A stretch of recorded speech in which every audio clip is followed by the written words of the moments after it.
आप देख रहे हैं अंतिम यात्रा शुभम तिवारी के साथ। तो चलिए बढ़ते हैं आज की कहानी की ओर। दोस्तों, आज जिस घटना के बारे में मैं बताने जा रहा हूँ वह राहुल जी की है, जिन्होंने मुझे इंस्टाग्राम पर मैसेज करके बताया है। तो सबसे पहले राहुल जी को तहे दिल से धन्यवाद देता हूँ। राहुल जी गुजरात के रहने वाले हैं और एक सॉफ्टवेयर कंपनी में काम करते हैं।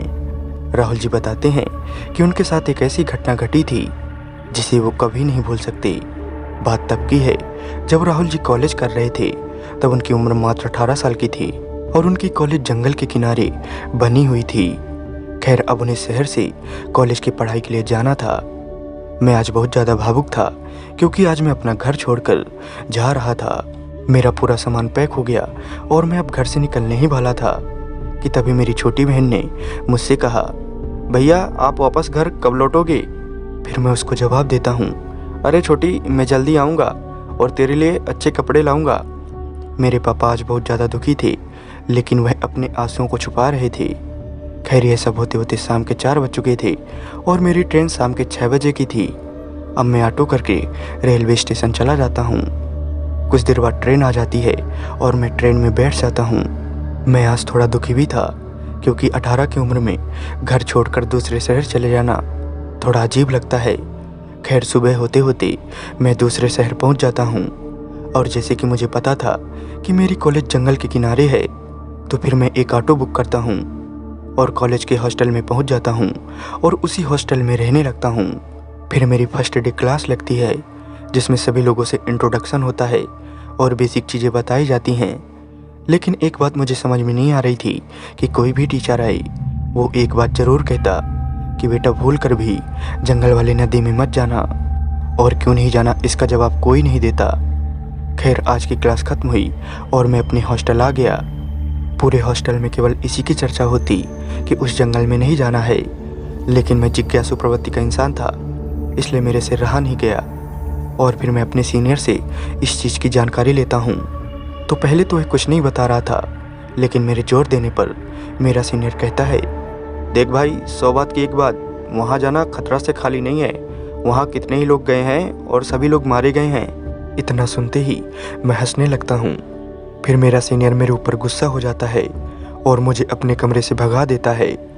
अब मैं अपने कमरे में आ जाता हूँ और पूरी रात यही सोचता रहता हूँ कि ऐसा उस जंगल वाली नदी में क्या है जिससे सभी लोग जाने से मना कर रहे हैं। खैर, यह सोचते सोचते सुबह हो जाती है और फिर मैं कॉलेज चला जाता हूँ। मैं भले ही क्लास में बैठा था, लेकिन मेरा मन उस जंगल में ही था। फिर शाम को कॉलेज की छुट्टी हो जाती है और मैं हॉस्टल आ जाता हूँ। हॉस्टल आने के बाद खाना खाता हूँ और फिर सोने के लिए बिस्तर पर जाता हूँ। तो मुझे बिस्तर पर नींद ही नहीं आ रही थी। मेरा मन केवल उस जंगल वाली नदी में जा रहा था। और फिर आखिरकार मैं उस जंगल में जाने के लिए प्लानिंग कर लेता हूँ। मैं एक छोटी सी टार्च लेता हूँ और चुपके चुपके हॉस्टल से बाहर निकल जाता हूँ। मेरे हॉस्टल से जंगल की दूरी 2 किलोमीटर थी, जो कि बहुत ही कम थी। जब मैं हॉस्टल से निकला तो रात के 9 बजे हुए थे। मैं अकेले ही जंगल की ओर पैदल ही चल रहा था। जब मैं जंगल के छोर पर पहुंचता हूं तो रात के 11 बज चुके थे। जानकारी के मुताबिक नदी जंगल के किनारे ही थी। खैर, फिर मैं जंगल की ओर घुसने लगता हूँ। मेरा मकसद केवल इतना ही था कि मुझे उस नदी तक पहुँचना है और फिर वापिस आ जाना है। मैं पैदल चल रहा था और थोड़ा थक भी गया था। तभी मेरे पीछे से आवाज़ आती है, अरे बेटा, पैदल क्यों चल रहे हो? इतना सुनते ही मैं थोड़ा डर जाता हूँ और जब मैं पीछे मुड़कर देखता हूँ तो एक वृद्ध दादाजी छोटा सा थैला लिए हुए मेरी ओर आ रहे थे। फिर वह मेरे साथ आगे की ओर चलने लगते हैं। फिर मैंने उनसे पूछा, दादाजी आप कहाँ जा रहे हो? फिर वह वृद्ध आदमी कहते हैं, अरे बेटा, कुछ ना पूछो, मुझे तो जंगल के उस पार जाना है। चलते चलते हालत ख़राब हो गई। लेकिन बेटा, तुम इतनी रात गए कहाँ जा रहे हो? फिर मैंने कहा, अरे दादाजी, मुझे तो बस नदी तक घूमने जाना है। इतना सुनते ही वह वृद्ध आदमी हंसने लगता है और फिर वह हंसते हंसते नौजवान युवक की तरह भागने लगता है। मुझे फिर से अजीब लगा कि एक वृद्ध आदमी ऐसे कैसे भाग सकता है। खैर, फिर से मैं पैदल चलने लगता हूँ और कुछ दूर चलने के बाद मुझे बहुत ज़ोर से ठंड लगती है। फिर मैं समझ जाता हूँ कि वह नदी आसपास ही है जहाँ जाने से लोग डरते हैं। फिर मैं उस नदी की ओर चलने लगता हूँ। तभी मेरी नज़र एक पत्थर पर जाती है जहाँ पर एक आदमी बैठा हुआ था। जब मैं उसके नज़दीक जाता हूँ और गौर से देखता हूँ तो वह और कोई नहीं बल्कि वही वृद्ध आदमी था। मैं अब सच में डर गया कि ये यहाँ कैसे आ सकता है, और मैं जैसे ही कुछ बोलने की कोशिश की तो मेरे मुंह से आवाज़ ही नहीं निकल रही थी। तभी अचानक से मौसम का परिवर्तन हो गया और मेरे देखते देखते चारों ओर काले बादल छा गए। मैं अभी नदी के पास ही खड़ा था और मैं अब समझ चुका था कि मेरा बचना नामुमकिन है। फिर मैं जल्दी से भागने लगता हूँ और मैं जैसे ही नदी से थोड़ा दूर जाता हूँ तो फिर से सब सही हो जाता है और मेरी आवाज़ भी वापस लौट आती है। अब मैं वापस हॉस्टल की ओर जाने लगता हूँ। मुझे लगा कि मैं अब खतरे से बाहर आ गया हूँ। तभी पीछे से दौड़ते हुए एक लड़का मुझसे आगे निकल जाता है और मेरी आवाज़ देने पर वह रुक जाता है। फिर मैं उससे पूछता हूँ, क्यों भाग रहे हो? तो वह नदी की ओर इशारा करता है। तो मैं समझ जाता हूँ कि इसके साथ भी वही घटना हुई है और वह तेज़ी से आगे की ओर भाग जाता है। खैर मैं बिना रुके आगे की ओर भाग रहा था और जैसे ही जंगल निकलने वाला था कि तभी वह वृद्ध आदमी और वह लड़का मेरे सामने खड़े हो जाते हैं और मेरे देखते देखते अपना रूप बदल लेते हैं और मुझे मारने के लिए मेरी ओर बढ़ने लगते हैं। और जैसे ही मेरे ऊपर हमला करने की कोशिश करते हैं तो भी लोग तड़पने लगते हैं।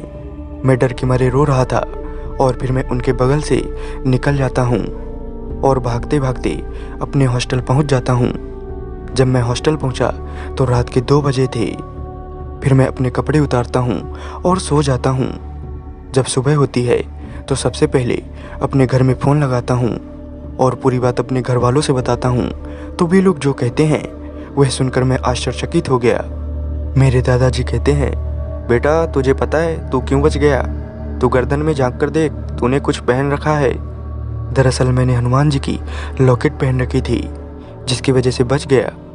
खैर फिर मैं इस बात को कॉलेज में भी बताता हूँ तो कॉलेज वाले मुझे बहुत डांटते हैं और फिर पूरी तरह से जंगल में घूमने जाना सबके लिए वर्जनीत हो जाता है। अब मुझे समझ में आ गया था कि आखिर कॉलेज वाले हम लोगों को वहाँ जाने से क्यों मना कर रहे थे। खैर मैं उस दिन से इन चीज़ों में बिलीव करने लगा था और मेरी स्टोरी यहीं पर ख़त्म होती है। तो दोस्तों आज की कहानी आपको कैसे लगी कमेंट करके ज़रूर बताइएगा।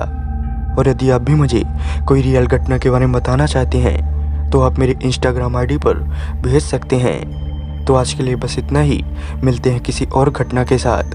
तब तक के लिए बाय एंड टेक केयर।